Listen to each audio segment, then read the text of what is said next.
When I decided that I wanted to build a better hay feeder for the goats, I needed to think about exactly what I needed this hay feeder to do. So before I got started working on it, I decided that the feeder needed to hold a lot of hay, and it needed to keep the hay off of the ground.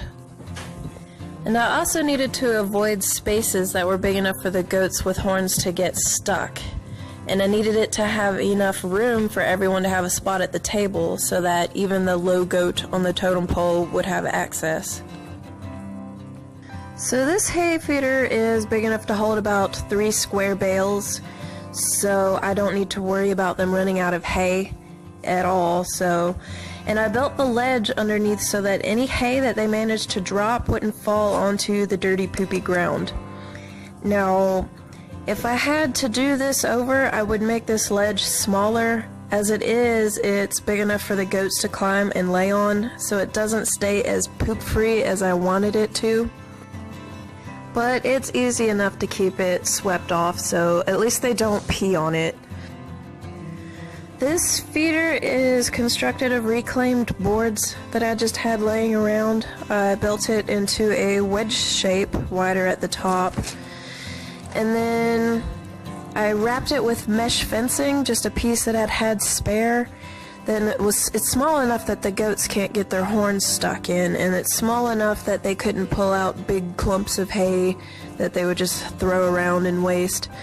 So eventually, though, they were able to bend and tear into the fencing, so I added the horizontal boards across it to keep them from being able to push on the fencing and tearing it up.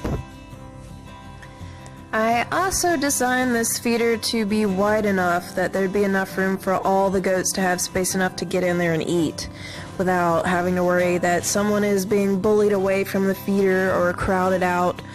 So even if, like Buttercup, who is the herd queen, decides that she's going to be mean and push around some of the smaller goats, there's still enough space that they can kind of keep away from her and still have access to the food. So the construction was very simple, just a few boards to make this wedge shape. The back is solid. The room that's behind here is eventually going to be fixed up to be a really nice milking room so that I could keep it pretty clean. And then the spare piece of mesh fencing, it's really simple, really easy. I had a piece of chipboard spare laying around that I used for the shelving here on the bottoms, but make it smaller than what I made it so that they can't stand on it because they still will get poop up there. And the boards across it, you want to put some boards across so that they can't push on the fencing because it's really not strong enough when the goats decide that they're going to climb on it and try to shove their whole head through a small hole.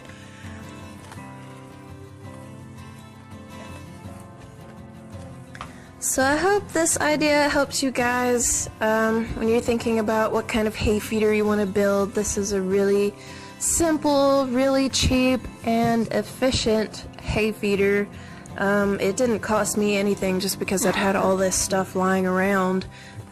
Chances are you do too, or your friend or your neighbor or somebody does, but really you would only need a few boards if you have to go buy it and a little piece of fencing, so it's still going to end up being cheaper than something that you would buy at the feed store, and a lot bigger so that you don't have to worry about somebody not being able to get in there and eat and having to refill the feeder 3 or more times a day.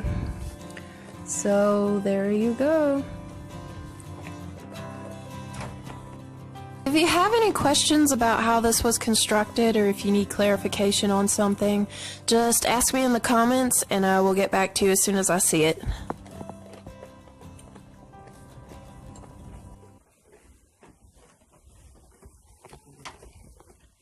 Hey, boy. Hey. Nah.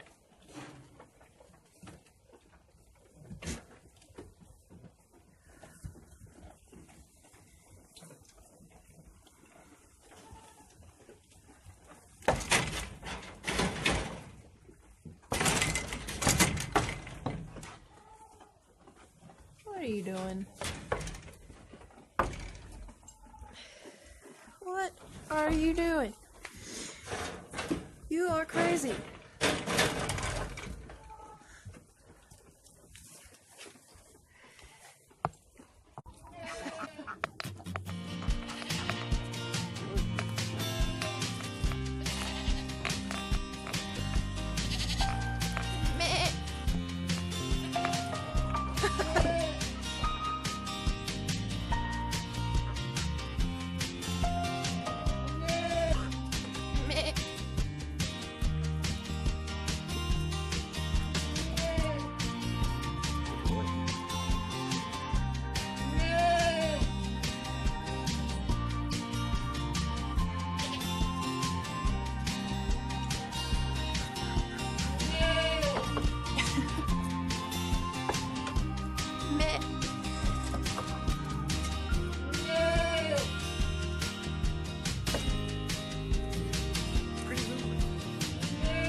No.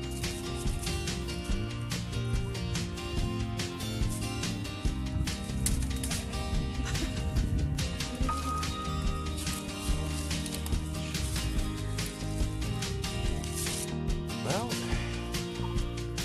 if they're loose, they might just kind of pop off. Yeah, they can bleed really bad that way though. Just have to keep an eye on it.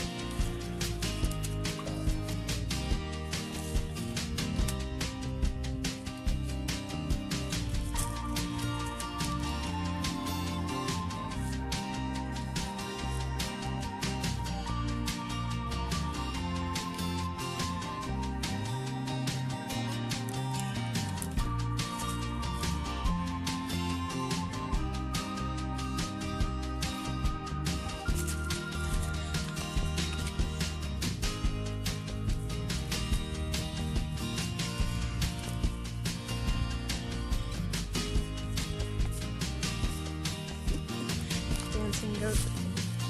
Wow!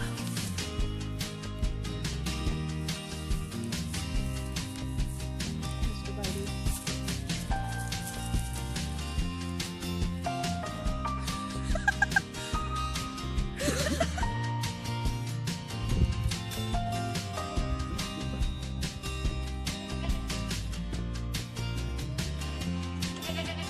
Yeah, this is my buddy, right?